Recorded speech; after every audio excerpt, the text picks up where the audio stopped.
Alright, Shalom, Yisrael. Giving all honor, praises, and glory to Yahweh Bahashim Yahushai, Bahashim Borka Kodash, Barakatah Yahweh Bahashim Yahushai, Barakatah Yashala, Barakatah Yahweh. We're going to give double honor to the Apostle and Elders, great millstone, who teaching well, who overseeing the construction of the tabernacle of David, a more perfect tabernacle. Shalom to the Akim Ba'akwaf, scattered abroad, to the said members of the hopeful elect who have been quickened in these last days to stand upon their feet and bear witness to the words of truth. We're going to start off in James, 3rd chapter, and the 1st verse. It says, "My brethren, be not many masters, knowing that we shall receive the greater condemnation. For in many things we offend all. If any man offend not in word, the same is a perfect man, and able also to bridle the whole body." Let's go to the word offend. Because what James just said there is a very heavy point.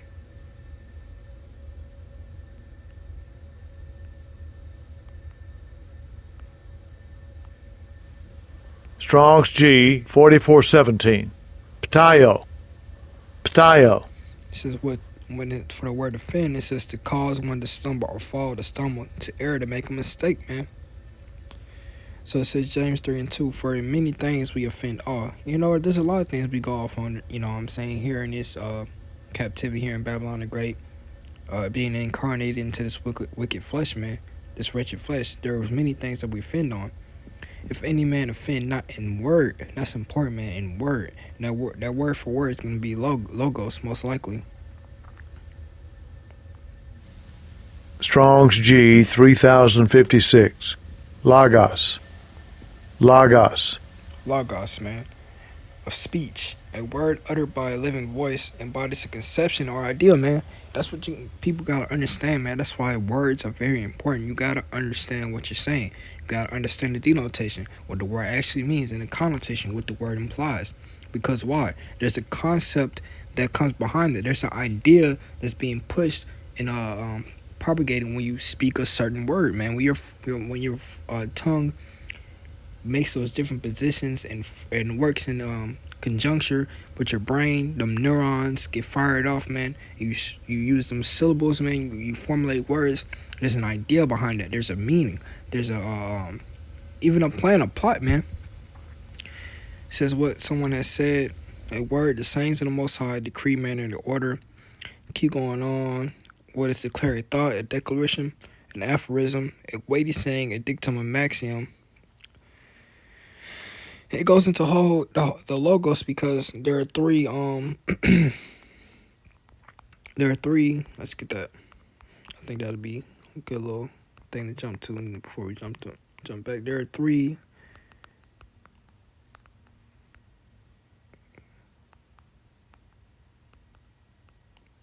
Yeah, there's three. Different ways here. The rhetorical triangle. Rhetoric. What is rhetoric?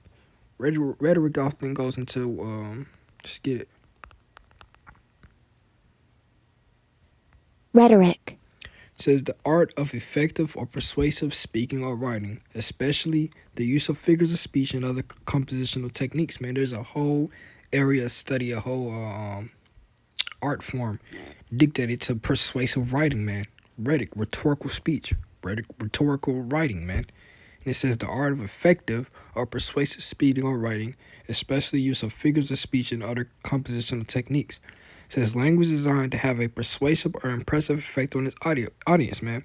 And that's what that ultimately goes into the weaponization of words, man, for the benefit of oneself. Goes into Psalm 55:21. That's all rhetoric, man. Smooth words is rhetoric. It has an idea behind it. Going back to what we just saw for logos.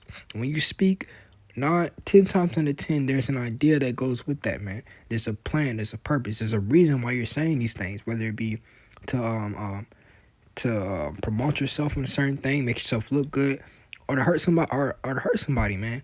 Saying things out of emotion or saying things for some type of game. Either way, there's a purpose behind what you just said. Language is designed to have persuasive or impressive effect on its audience, but often regarded as lacking in sincerity or meaningful content, man. You have to be aware of that, man. That's why you have to understand words That's why a lot of people can't understand the truth, because they don't understand what they're saying, man. They only understand the rhetoric. They only understand what has been impressed into their mind, man. They don't understand the denotation. They don't understand the fundamental basis of what the word actually means. They only understand the connotation, what the word has been meant to imply, the feeling behind it, what you're supposed to think when certain things happen, man, when certain things are said. So going back to the logos, pathos, and ethos,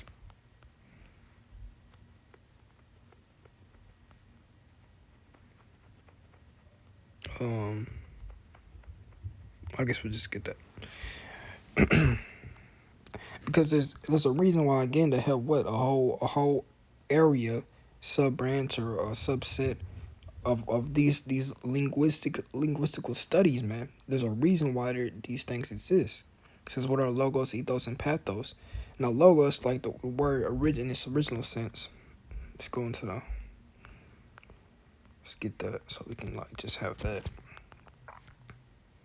And again, this is going to be a perfect example of the connotation from the denotation. Logos.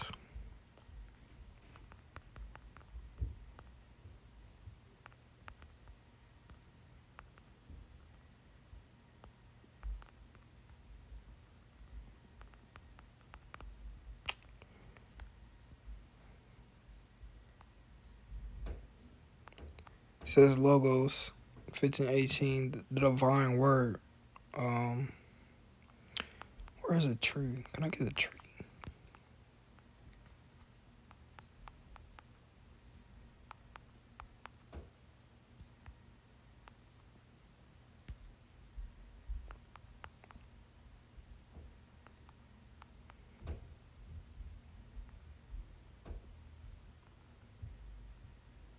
Okay, right here it says logos. Here in the etymology, it says from the ancient Greek logos, meaning what speech. It literally means speech, oration, discourse, quote, story, studio, ratio, word, calculation, reason, man. It actually goes into the word speech. But nowadays you have a whole area study, or a whole rhetorical technique known as applying logos. Logos appeals to the audience reason, building up logical arguments, man. So that's a whole technique in writing. Well, what you use statistics, you use they use statistics. Well, basically, logos appeals to the audience reason, building up logical arguments, man. You know,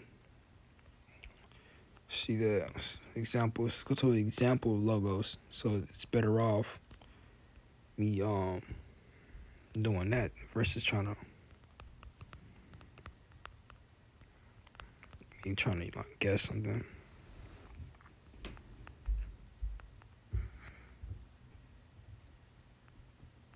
So it says logos is an argument that appeals to an audience sense of logical reason. For example, when a speaker cites what scientific data methodically walks through the line of reasoning behind the argument, or precisely recounts historical events relevant to the argument. So in that thing we have two examples, scientific data and historical events, ultimately going back to the truth of the matter, a moth. What the truth is, man.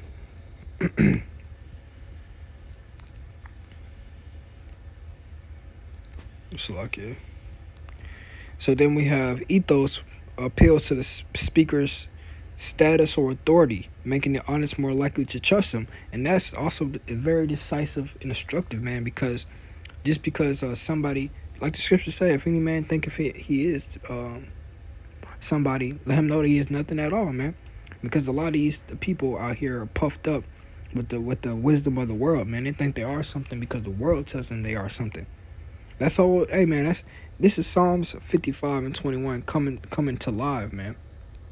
Them smooth words, because ultimately, what do those smooth words encompass? How does these devils and the wicked, man, what comes behind those smooth words? The devices, man. The weaponization of words. How do they do it, man? Through what we're going through right now, through their rhetoric, man. Their ethos, their logos, their pathos, man. Their denotations, their connotations, man. All these um substructures, man, that you have to break through just to get to the truth and the basis of the matter. It says Psalm 55:21, the words of his mouth were smoother than butter. And how did it become so smooth, man? Because ultimately, man, a lot of times you talk to these people, you don't know what the fuck they're saying or what they mean, man. People are so iffy. They're always on the fence, man. Nobody ever takes a stance of what is everything is always gray. There's no black and white anymore, man. People just are so marshmallowy, man, and you can't get the truth out of them, man.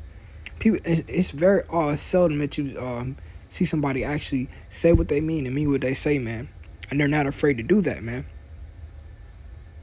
It's very seldom that you see somebody actually, you know, as they say, standing or square with their chest puffed out and you know, go balls to the wall, man. So the words of his mouth were smoother than butter, man. And when you go to smooth, man, that's that texture, man. How it, you know what I'm saying, ultimately appeals to that sense of touch, man. That sense of taste, man. What is this making me feel? But war was in his heart. His words were softer than oil, yet were they drawn swords, man. And that's what that ultimately goes into how they disable a person, how they what is the word? Where you take somebody's weapon away. Let's get that. Maybe it's de-arm. When you de-arm a person. They disarm you by doing that, man. When you talk to these pastors, man, these politicians, it's just not them, man. They disarm you with their words, man.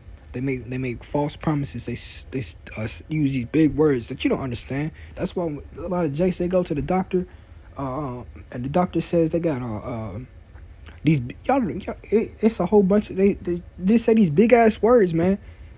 Like a 5-syllable word for something as simple as you got something like, I don't know, like inflammation.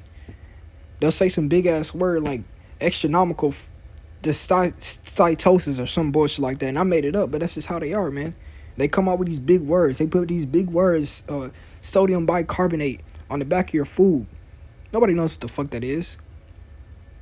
On the medicine you take is a mesopraxillamicol no bullshit or whatever shit is, man.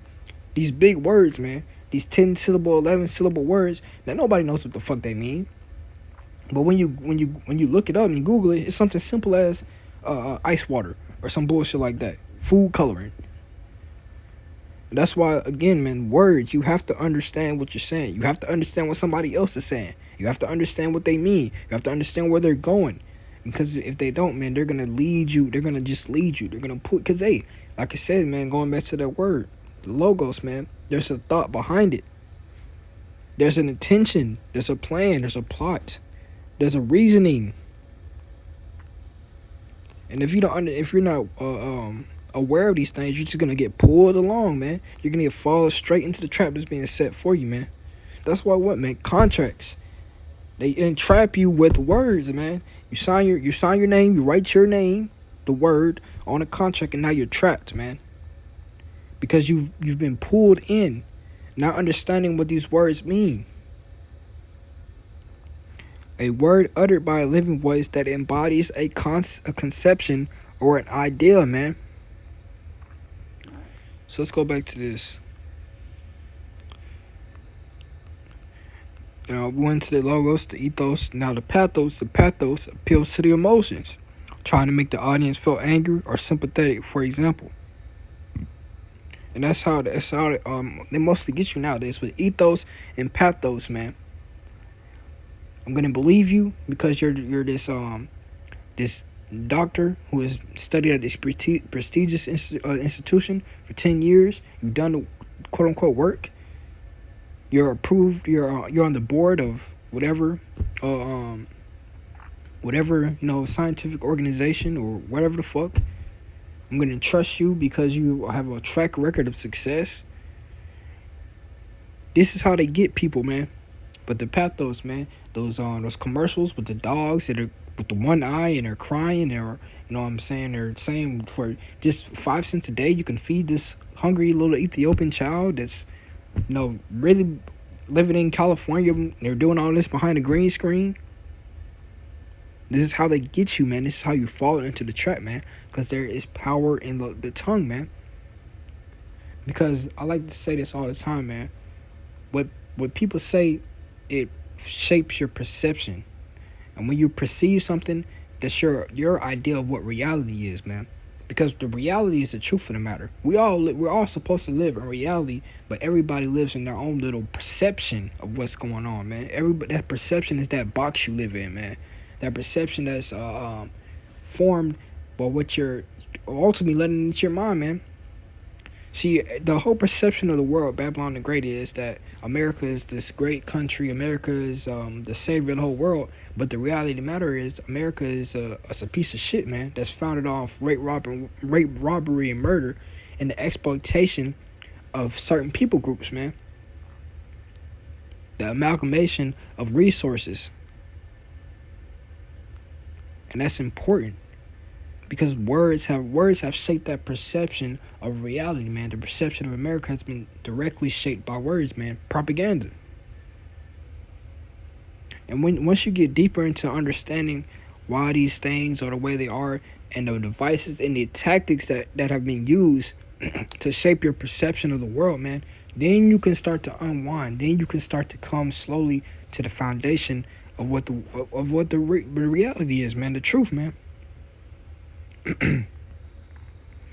So collectively, these three appeals are sometimes called the rhetorical triangle.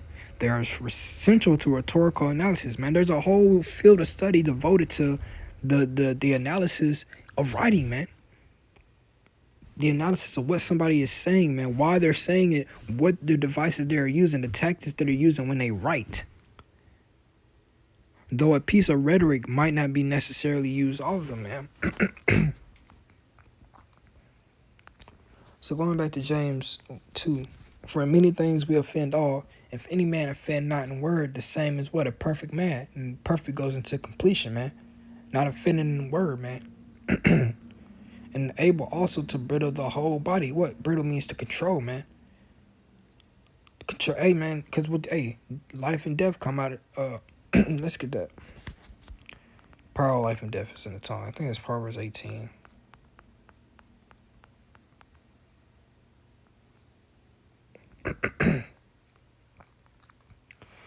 Proverbs 18:21, it says, death and life are in the power of the tongue, and they that love it shall eat the fruit thereof, man. Death and life are in the power of the tongue, and they that love it shall eat the fruit thereof. That's plain and simple, man. So going back to James, it says, behold, we put bits in the horse's mouth, that they may obey us, and we turn about their whole body, man. So this simple contraption and device that you put into a horse's mouth gives you control over their whole body, man. Their whole body, man.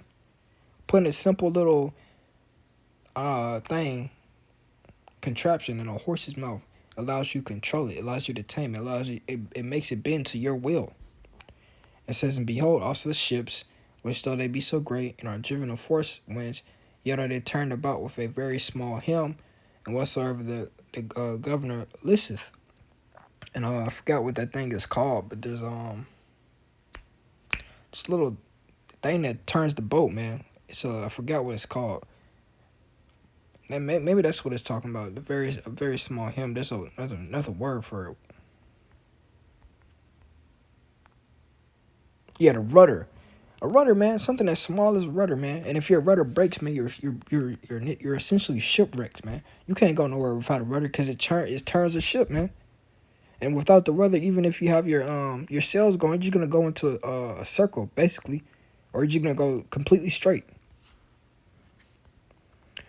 Verse 5: even so, the tongue is a little member, and boasts of great things. Behold, how great a matter a little fire kindleth, man. Because I don't understand what James said. The tongue, man, even though it's a small member of the body, man, and the smallest part of the body, and boasts of great things, it says, behold, how great a matter a little fire kindled, man. A little spark, man. A little hit of the flintstone gets you a great big bold fire, man. And that's why what? And the tongue is a fire, a word of iniquity. So is the tongue among our members, that it defileth the whole body, and setteth on fire the course of nature, and is set on fire of hell, man. You gotta understand that, man. The things that you say, the things that you speak, man, have a very big effect on the outcomes of situations, man. They often say if you don't start nothing, it won't be nothing. And all that starts off with a word, man. And it can be diffused by a word, man. Because what the scriptures say, man, a soft answer turneth away wrath, man. Understanding what you're saying, man. How you're saying it. Why you're saying it. Because going back to what the logos, man. The logos. So I'm gonna get the point in verse 8. But the tongue can no man tame. It is unruly evil, full of deadly poison, man. And that's when you're in the world. But when you come to this truth, man, you learn to tame those things, man. You understand what you're saying. You understand why you're saying it. The purpose behind it. So we speak the words of the Bible in truth and sincerity because that is our duty, man. We're out here being servants to the Most High. We're out here doing the things He wants us to do, man. And there are people who take this Bible and they use it divisively, man. Whether it be for covetousness, whether it be for filthy lucre, whether it be for just plain old wickedness, man. People have a driving force behind their wickedness. So ultimately, going back to the overall point of the lesson is you gotta understand what you're saying, man. You gotta understand what the word means. That's why people get so tripped off of what a Jew, the word Jew, the word Jewish, the word nation, the word Gentile. That's why people can't understand the deeper things of the scriptures, because it starts off with understanding the words of the scriptures, understanding what these things mean, understanding what they mean in the Old English, the Greek, the Hebrew, understanding those things, man. Because hey, man, you can't just take the scripture for face value. You have to get into it, man. You have to get into it. You got to put some work in, man. You got to look up words. You got to understand why the commas are in certain places. Why they chose to use a period instead of an exclamation point. Why is there a question mark here instead of a semicolon. Understanding why a sentence starts off the way it is. The syntax. Understanding all these things, man, is going to lead you to a better understanding of the scriptures, man. Oftentimes, I see it 9 times out of 10. People can't get what's being said by the men of the Lord because they don't understand words. They simply don't understand a word. They simply don't understand what the word Gentile means and what it actually implies. They don't understand a nationality, a nation, what it means to be of a certain nationality, what it means to be naturalized, what it means to be naturalized, what it means to be what did the word the brother went into it was a word that he said. It's like it I can't remember it. I'll put it in the comments once I find a brother's video. Yeah, man, that's just a quick lesson on that, man. Man, the whole rhetoric, man, the whole idea, the concept, what's being said, man. That's why you gotta learn the words, man. Gotta get into it. So this is Ecclesiastes 12:13. Let us hear the conclusion of the whole matter. Fear Yahweh Shema Shai and keep his commandments, for this is the whole duty of man. For Yahweh Shema Shai should bring every work into judgment with every secret thing, whether it be good or whether it be evil. With that being said, Hallelujah.